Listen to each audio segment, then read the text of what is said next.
Tua Tagovailoa is playing for his job on Sunday night. If he does not play well, if this offense, again from Miami, playing a good team, does not play well, you can't bring him back in 2024 if you're the Dolphins. You got to move on. You got to get someone else in there. Because Tua's MO right now in his short, we'll call it a 2-year career because the Brian Flores era we're not going to count. But with Mike McDaniel there in 2022 and 2023, Tua's MO when he's been healthy has been this. He plays really well against the bad teams, and he plays poorly against the good teams.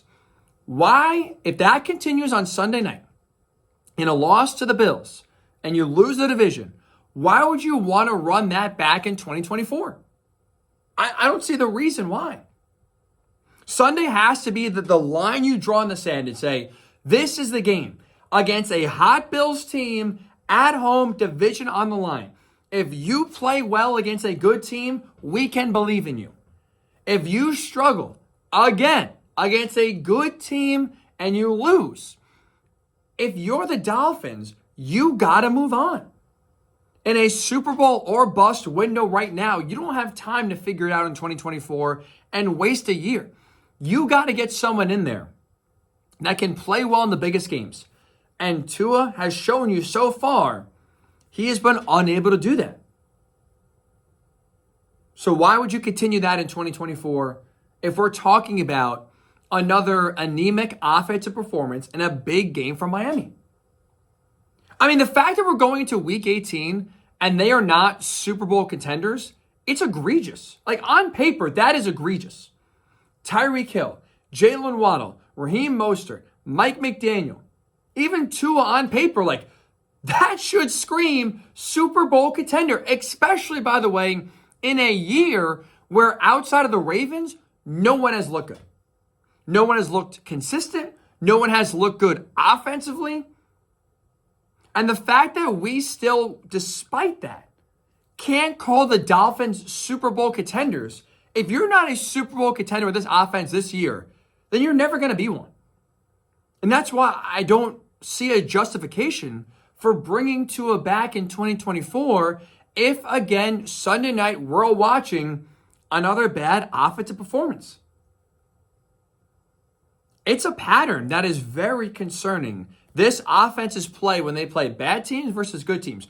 Don't get allured by all the big numbers and the shiny yardage and points per game numbers and think, oh, they're really good. If you dive in deep, you see they're fraudulent. The Dolphins so far this year have played 5 teams that are playoff teams. In those 5 games against playoff caliber teams, the Dolphins offense has averaged just 18 points per game this season. The Dolphins offense against the 11 non-playoff teams they have played this year is averaging 35.4 points per game. So 35 points per game against bad teams, 18 points per game against good teams. You know what that leads to? Losing a lot of games against good teams. And that's exactly what the Dolphins have done. They are 3-7 versus teams that are over 500 since the start of 2022. 3-7 against teams 500 or better since 2022, and they've lost 7 out of their last 8 games they have played against above 500 teams. That's a problem. That's happening primarily because the offense is not getting the job done. And it starts with the quarterback. It starts with Tua. So again, I ask you, how can you feel good about the Dolphins trying to win a Super Bowl in 2024 when you are seeing the offense against good teams not even average 20 points per game? That's why I don't want to hear about, oh, well, Ryan, Tua is leading the league in passing yards. And he's number 1 in completion percentage and top 5 in passer rating. Awesome. Unfortunately, a lot of those numbers have been padded when they play bad teams. When you play good teams, that is when you need your quarterback to step up the most. That is when you need your quarterback to raise his game, and that's something Tua has not done. He raises his game when he plays the Jets, when he plays the Panthers, When you play the Broncos hanging 70, awesome. But what about when you play the Bills? How about the Chiefs? Eagles? Ravens? How about we raise our offensive game then? And it hasn't happened. It's been a consistent problem. And with that being the case, again, how can you sit here and say, oh yeah, bring Tua back in 2024? He's on his fifth-year option next year. So you got to start thinking about paying Tua soon. Do you feel comfortable right now giving Tua Tagovailoa $50 million a year and think he's going to live up to it? Do you feel comfortable going into next year, calling the Dolphins a Super Bowl contender if we see Buffalo go into Miami and take the AFC East right from their fingertips? My answer to both those questions is no. And so if you're in Miami, I just don't think you have time to wait. I don't think you can show patience at quarterback and run it back in 2024 and hope Tua figures it out. I just don't see what changes if you run it back in 2024 and how all of a sudden the Dolphins can beat good teams. Easy to beat the bad teams with how much talent they have. Again, on paper, they should be Super Bowl contenders. In reality, they're not. Because they can't beat good teams, and they can't beat good teams because their offense continues to struggle. Look, the defense has gotten lit up. I don't want to hear about the defense, though, because this team, the way they are built to win through offense. They are built to outscore you. They are built to run the score up and not have you be able to keep up. That defense for Miami was not built to be like the 85 Bears and pitch a shutout every single week. So yeah, they got let up in Baltimore, let up in Buffalo. They were not good. I'm not excusing their effort. They were bad. But this team is built to win on offense. And the offense is not coming through. Again, 18 points per game when you are playing good teams. Inexcusable, unacceptable, and you are not a Super Bowl contender or even a playoff threat when you play playoff caliber teams averaging 20 points per game. So if you're Mike McDaniel, and you are sitting there after a loss on Sunday night to Buffalo, and you lose the AFC East, and again now for the sixth time this season, you play a playoff caliber team, and not only do you lose, but your offense looks inept and nowhere near the level it's supposed to live up to, how can you truly feel good about running it back with Tua in 2024? Because that's also the thing, too, for the Dolphins is, where's the change? If you're not going to remove Tua, well, who are you removing or bringing in that's going to make this Dolphins team that much better in 2024? You already have the best wide receiver duo in the league in Tyreek Hill and Jalen Waddle. I would contend right now Hill is the best receiver in the league, period. So you're the best receiver in the league on your team, best 1-2 punch in terms of wide receiver duo on your team. You have a running back right now in Raheem Mostert, who's tied with Christian McCaffrey with 21 touchdowns, the most touchdowns in the league, having a career year. You have an awesome play caller in Mike McDaniel, who's creative and fun and a good leader. Like, you can add to the offensive line, sure, but is that going to make you a Super Bowl contender next year? No. So, like, where's the change?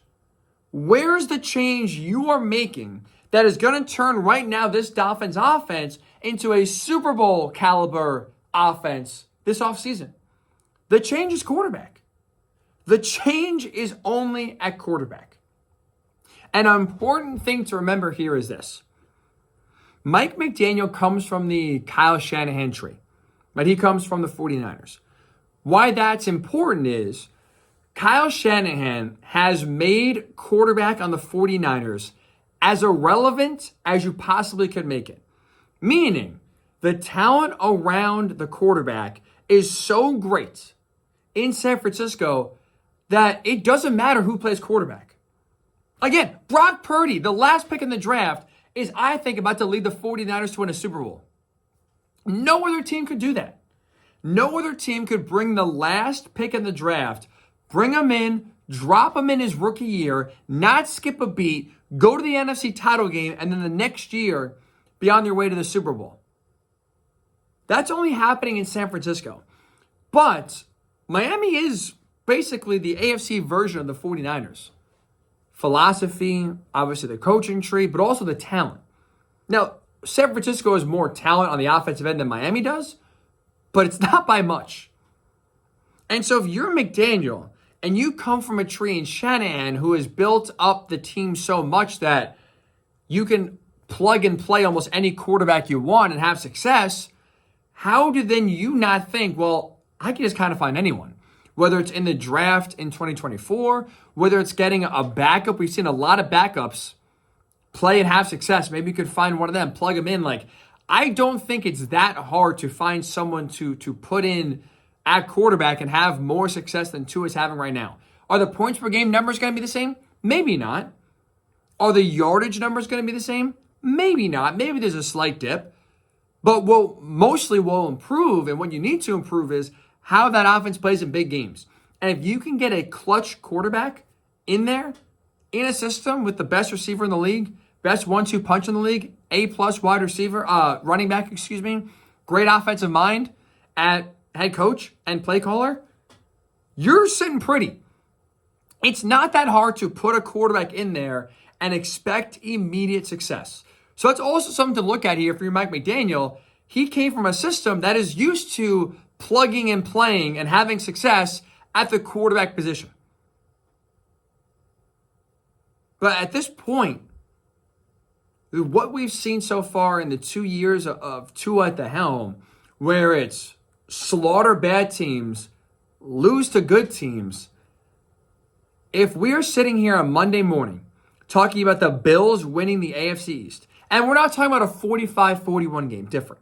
We're talking about a 31-13 game, 21-13 game, where the offense, yet again, for Miami is a problem and can't put points on the board. I don't see how you can bring Tua back in 2024. You can't do it. So that's why not only the Dolphins playing for the AFC East title and the number 2 seed and 2 home playoff games potentially, I think Tua is playing for his job. And if you're Miami, you got to evaluate if this does not go your way. Again, you got to evaluate and look at who you can bring in that will play well against the good opponents, because Tua can't. And that's why I think Tua's job is on the line here. You absolutely have to make a move if you're Miami. If you lose this game on Sunday night and the offense looks as how they've looked against good teams, which is bad.